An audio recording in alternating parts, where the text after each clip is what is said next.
pasado juntos. Pero estamos en un momento crítico en la vida nacional, crítico como casi nunca en nuestra historia reciente. A la crisis de salud, a la crisis económica, a la crisis social, a la inestabilidad y crisis política que hemos vivido durante los últimos meses, se ha unido una crisis ética y moral. Y creo que desde todas las profundidades de nuestro país, de nuestras regiones, de nuestras ciudades, tenemos que buscar esa capacidad de regeneración moral y ética, sin la cual ni la recuperación económica, ni la paz social, ni la salud, ni la seguridad podrán estar a disposición nuestra. El comportamiento ético que hemos visto durante los últimos tiempos, y me refiero a últimos años, con autoridades a todos los niveles, con personajes públicos desde lo más alto hasta lo local, acusados de corrupción, involucrados en actos indebidos, utilizando el poder para beneficio personal. Esto requiere una profunda reflexión en el año del bicentenario de la independencia. ¿Qué hemos hecho mal como país, como personas, para poner al Perú con todas sus posibilidades, con todas sus riquezas, en una situación tan precaria, tan difícil? Yo creo que esa es la primera reflexión que tenemos que hacernos como peruanos, y ustedes como representantes de las diversas regiones de nuestro país en un momento tan complicado como el que tenemos actual. Han mencionado algunos de ustedes el tema de gobierno de transición y emergencia y gobierno constitucional. Sí, con toda claridad, y téngalo por seguro, y creo que ya hemos demostrado cómo se ejerce el poder cuando es necesario tener firmeza. Salió un ministro al inicio de mi gestión por un comportamiento indebido, y ustedes saben perfectamente, los que me han visto actuar, de que cuando llegue el momento de actuar con dureza, no tengo el más mínimo miramiento en hacerlo. Pero ejercer el poder y la autoridad en un país tan diferente, tan diverso, tan distinto, como lo han dicho ustedes y lo han repetido ustedes, requiere de reflexión, requiere de ecuanimidad, requiere de tranquilidad. Al mismo tiempo que no tengo ningún reparo en ejercer el poder constitucional, también soy consciente que me guste o no me guste, que nos guste o no nos guste, me eligieron 97 congresistas. Y me eligieron 997 congresistas, muchos de ellos de los cuales no estaban convencidos siquiera que yo debiera ser presidente, sino que no les quedaba otra opción. Seamos claros, digamos las cosas como son. No solo eso, es un gobierno que no tiene un apoyo parlamentario. Desde el primer momento deslindé con todos los partidos políticos, incluyendo del cual vengo yo. ¿Por qué? Porque el gobierno requería, en ese momento el país requería una apertura, una unidad, una manera de ver las cosas diferentes que incluya a todos. Y eso fue lo que ofrecí, y gracias a ustedes, queridos gobernadores, es que muchas de estas cosas que se plantearon como gobierno de unidad ha sido posible hacerlo. Pero también reconozco que tenemos muy poco tiempo. En realidad no hemos cumplido 100 días. Esto va a ser en unos pocos días más. En realidad ni siquiera 100 días. El voto de confianza al gabinete fue dado el 3 de diciembre. 15 días después de que asumimos el mando. Entonces, realmente hemos tenido como grupo, como gabinete, 2 meses y medio, un poquito más, para poder hacer todo lo que nos propusimos hacer, y con una enorme tarea y con una dificultad enorme por el desafío de la pandemia que mencioné anteriormente. Entonces, no es que uno no quiera ejercer la autoridad presidencial, se ejerce, pero se es realista en los plazos, en los tiempos. Y una de las cosas que he aprendido como presidente es que las cosas toman mucho más tiempo. Hemos creado un aparato estatal, institucional, a lo largo de decenios, a lo largo de los 200 años de la República, que requiere una reingeniería total. Muchos de ustedes han detallado las trabas que tienen para poder invertir, para poder gastar, para poder realizar proyectos. Son las mismas que tenemos nosotros en el gobierno central. No son diferentes. Entonces, seamos realistas, pongamos el pie en la tierra. Y lo que yo puedo hacer, en primer lugar, es hablarles con la claridad, con la firmeza y con la franqueza que ustedes me han hablado a mí, diciéndoles lo que se puede y lo que no se puede hacer con toda claridad. Y lo que sí podemos hacer, como ha dicho muy bien la Presidenta del Consejo de Ministros, es cumplir nuestros compromisos. Aquí están todos los ministros dispuestos a escucharlos y cumplir los compromisos realistas que lleguemos en lo que podemos hacer en los próximos meses. Porque este gobierno se va el 27 de julio y el 28 de julio entrará un nuevo gobierno elegido. Ese fue nuestro compromiso y así lo haremos. La diversidad de nuestro país y de nuestras regiones se refleja no solo en recursos naturales, en actividades productivas, en fin, en todo eso, también en capacidad de gestión, seamos claros.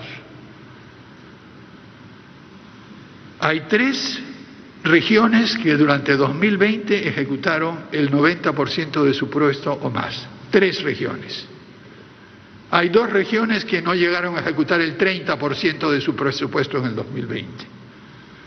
¿Podemos tratar a todas las regiones por igual? ¿Pueden tratarse ustedes mismos con esas diferencias en capacidad de gestión de la misma manera y exigir lo mismo para todos? Seamos claros. Algunos de ustedes tienen mejor capacidad de gestión, mejores equipos que otros.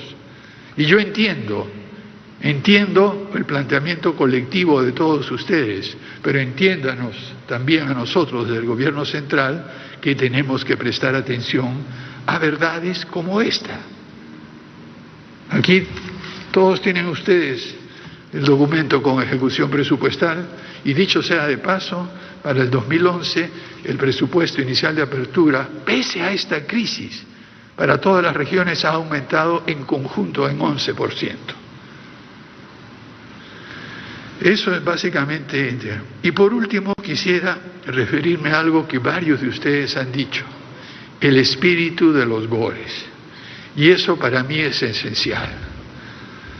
Para mí el espíritu de los GORES es algo que escuché a varios de ustedes decir, no solo en esta ocasión, sino en las anteriores veces que nos hemos reunido, las veces que he podido estar en las regiones, las pocas regiones que he visitado, dado las limitaciones de la pandemia. Es un espacio en el cual se conversa, se discute, se comparte, se acuerda, se plantea y se busca una unión y trabajar en conjunto por el bien del país. Por un lado están las demandas y las exigencias, sí, pero por otro lado lo que me ha alegrado escuchar ahora son las ofertas, las contribuciones, los planteamientos, la idea de que una región apoya a otra, de que una región contribuye con otra, de que una región nos da ideas y planteamientos nuevos y que no son solo una lista de exigencias que se le plantean al gobierno central. Yo creo que la dinámica de los GORES es esa precisamente, ese intercambio en beneficio mutuo. Y yo les planteo un desafío adicional. Algunos de ustedes quizá recuerda porque recuerdo haber estado en sus regiones cuando estaba dirigiendo el proyecto Agenda Perú hace 20 años. ¿Y saben cuál era el reclamo que le hacía a mis amigos intelectuales en todas las regiones del país? No piensen solo en su región, piensen el Perú entero desde su región. Piensen cómo debería ser el país visto desde Cusco, visto desde Cajamarca, dennos sus ideas sobre el tipo de país que quieren, no solo sobre su región. Si no tenemos una contribución desde las regiones sobre el futuro, no de la región, sino del país, el centralismo continuará invadiendo nuestro cerebro porque las ideas se quedarán ahí estáticas, sin poder incorporar las visiones de país, las visiones de Perú que deben venir de todos ustedes. En fin, disculpe que empiece de esa manera antes de la parte formal, porque tengo que contestar algunas de las cosas que ustedes nos han planteado. Aquí tengo las respuestas. El GORE como espacio de coordinación, concertación y búsqueda de consensos sobre todas las crisis que estamos viendo, darles algunas noticias.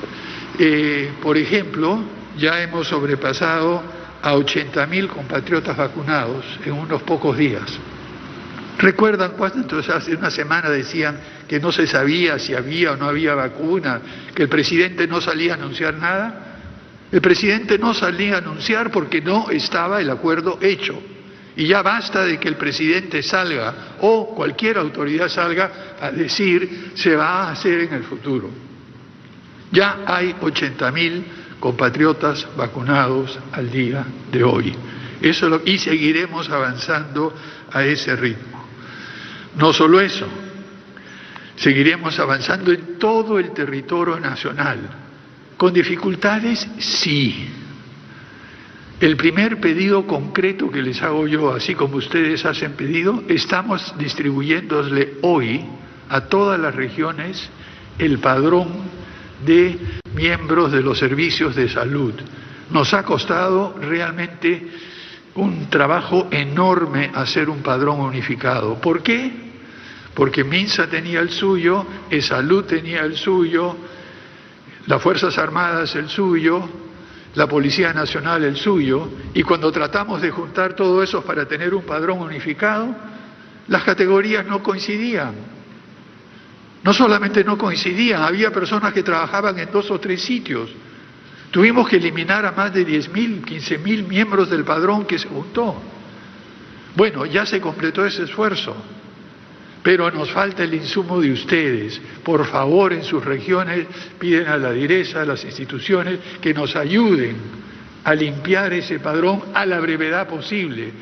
Con ese padrón es que podremos saber cuántas vacunas enviarles, cuántas jeringas, cuántos equipos de vacunación armar, cuántas brigadas organizar. Entonces, por favor, el pedido a nombre del ministro de Salud, que ha tenido que salir a una conferencia de prensa, al nuevo ministro de Salud que ha entrado hace un día y medio, 2 días, necesitamos esa información con urgencia. El comando que está, el grupo de control, se las está enviando a las regiones y eso es urgente. La pandemia va a estar con nosotros durante un buen tiempo. Como bien han dicho varios de ustedes, no se acaba este año. Las variantes que están apareciendo cada vez son más complicadas de defenderse de ellas. Sin embargo, lo que sabemos con toda seguridad es que la vacuna y la vacunación es la mejor defensa que tenemos. Por eso hemos hecho tanto esfuerzo y puesto tanto esfuerzo en esto.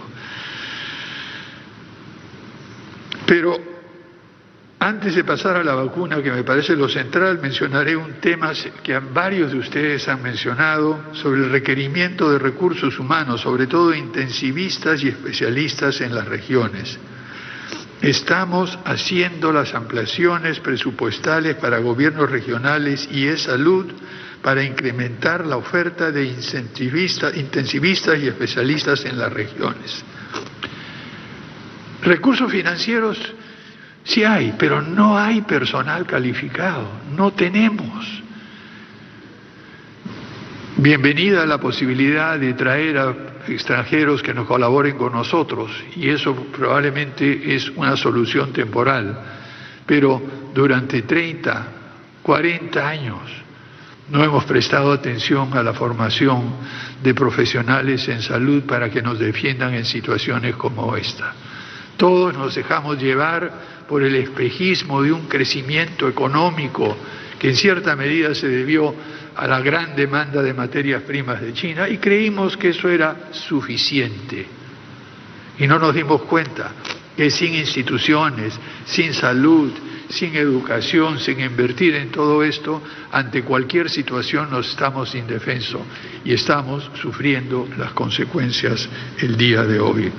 Por eso estamos tomando las medidas que son posibles tomar en el corto plazo. Por ejemplo, firmé la semana pasada la ley 31.122, que permite la doble percepción de médicos para que puedan laborar. Esto requirió, como recuerdan ustedes, una reforma constitucional.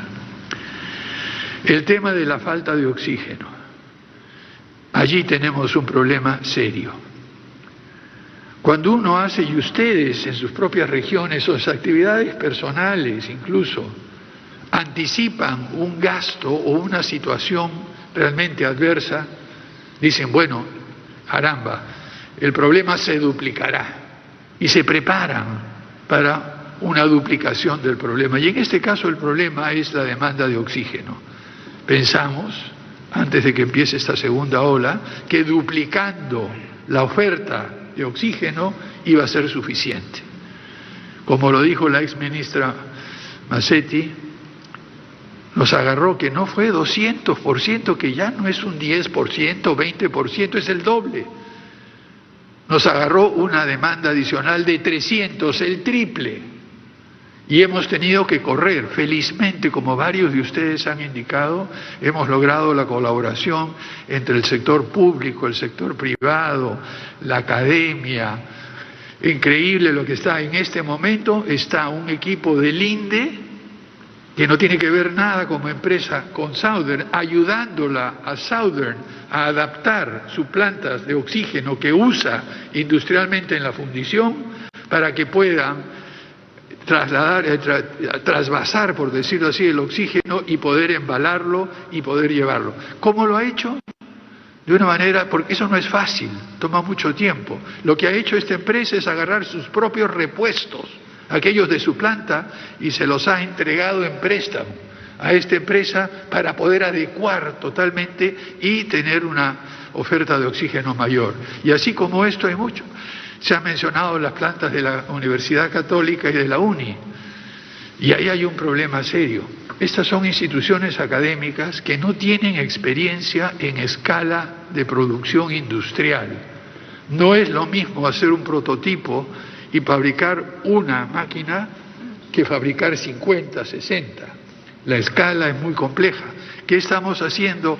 Haciendo que el sector privado y algunas empresas que eran antes estatales como Movasa apoyen a estas instituciones académicas para poder pasar a la etapa de producción y acelerar la entrega de las plantas de oxígeno que ustedes con justa razón están esperando. No solo eso, además de eso hemos concertado un acuerdo con Chile, que tiene un exceso de oxígeno, que nos va a entregar oxígeno, pero solo llega hasta Antofagasta.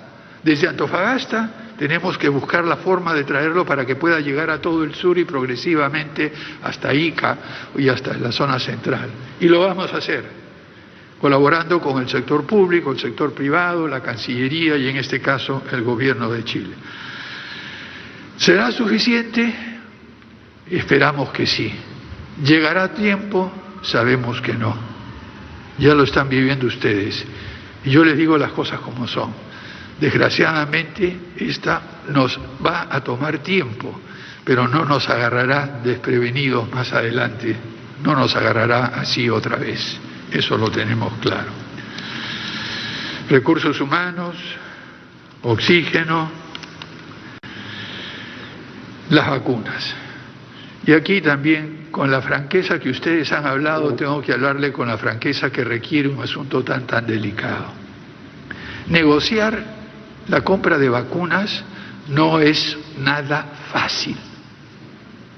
Es algo extremadamente especializado y difícil. Las cláusulas contractuales son de 20, 30 páginas con detalles legales y técnicos muy difíciles que requieren personal especializado, tanto legalmente como desde el punto de vista médico.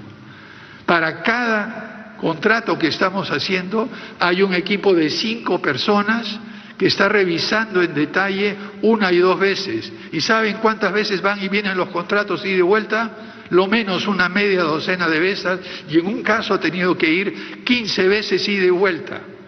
¿Por qué? Porque las empresas que producen vacunas, en primer lugar, no negocian con muchos, negocian con uno en un país. No conozco ningún país, creo que es 1 o 2, que está haciendo una negociación descentralizada. Además, desde el punto de vista de volumen, una cosa es negociar una región comprar 500.000, otra región comprar 1 millón, y otra cosa es que un país compre 38 millones de vacunas. Entonces la complejidad, los tiempos, la especialización hace inviable la negociación individual. Y por favor, si quieren, no es el momento para hacerlo, si alguno de ustedes quiere ver cómo se negocia eso, y si alguno de ustedes dice, aquí tengo una carta de este señor que me promete eso, venga a conversar conmigo. Venga a conversar conmigo y le cuento cómo son las negociaciones con los chinos, con los rusos, con los alemanes, con los hindúes, con los ingleses, cuando me tocó presidir el Consejo de Ciencia y Tecnología en las Naciones Unidas por un buen tiempo. Esto no es cosa que se hace a la ligera. Requiere equipo especializado, centralizado. Así que lo siento, queridos amigos gobernadores. Y por favor, les pido disculpas por no acceder a algo, porque sé que no es lo mejor para el país. En estas pocas semanas que llevamos en el gobierno, estamos a punto, y espero que estos sucesos recientes no alteren la situación, estamos a punto de pasar de haber sido uno de los últimos países del mundo en términos de disponibilidad de vacunas por habitante a ser uno de los 3 primeros en el mundo.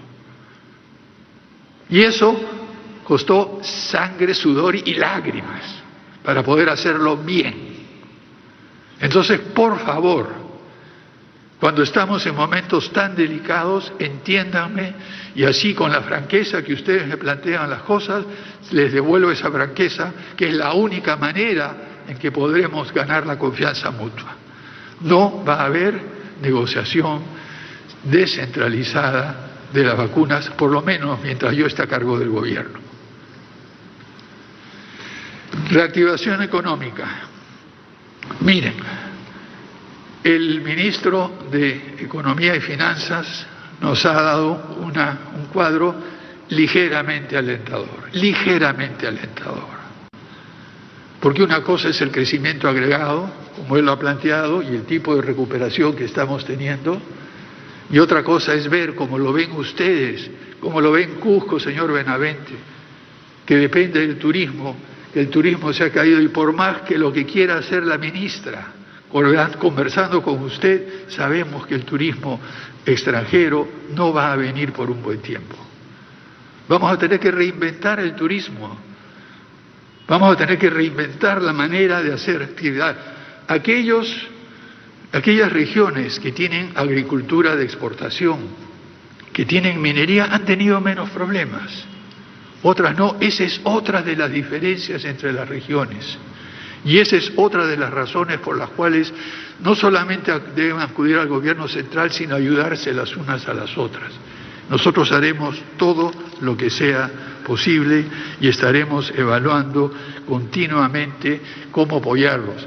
Se ha apoyado la revisión del FAE Turismo, tenemos el FAE MIPE con 2.000 millones de soles disponibles, estamos viendo lo de los bonos. Sé que la gente prefiere trabajar, pero si no podemos generar trabajo, por lo menos aliviemos la situación de aquellos que más lo necesitan. En fin, y luego este tema de la pandemia, de los niveles de riesgo y del confinamiento. Créanme que es uno de los temas que más, así como la negociación de la vacuna tiene su complejidad de una naturaleza, la determinación de niveles de riesgo tiene también otra complejidad.